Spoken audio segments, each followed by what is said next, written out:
The iPhone 16 Pro and iPhone 16 Pro Max are a big deal literally because they have larger displays at 6.3 inches and a whopping 6.9 inches.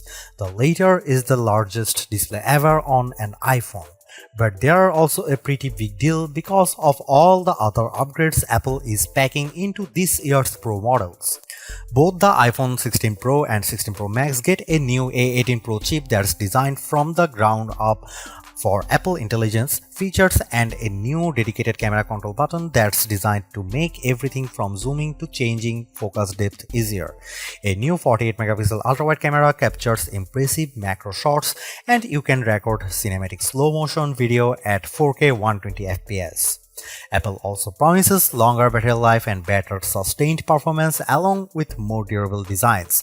I went hands-on with both the iPhone 16 Pro and 16 Pro Max and I came away impressed with the new designs and features.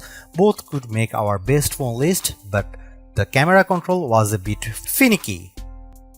The iPhone 16 Pro and 16 Pro Max start at $999 and $1,199 respectively and go on sale September 20. Pre-orders start Friday, September 13.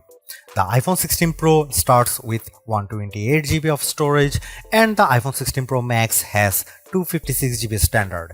You can get 256GB on the regular Pro for $100 more, 512GB for $1,299 and 1TB for $1,499. The iPhone 16 Pro Max costs $1,399 for 512GB and $1,599 for 1TB. The most unique design feature of the iPhone 16 Pro and 16 Pro Max is the camera control, a dedicated button that's recessed in the design on the right side of the phone. Don't worry, there is still an action button on the left if you want to customize shortcuts. The haptic camera control lets you launch the camera with a hard press and you can just start snapping photos with another press. From there, I could long press to start recording video. But things get really interesting when you swipe your finger along the edge of the button. You can swipe left and right to zoom in and out on your photos.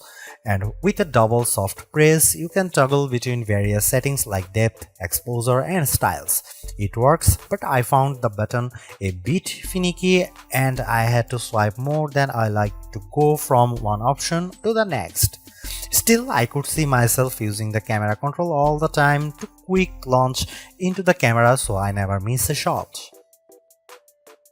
In terms of camera upgrades, Apple packs a fair number of improvements into the iPhone 16 Pro and 16 Pro Max, starting with a 48 megapixel Fusion main camera that's designed to cut down on shutter lag.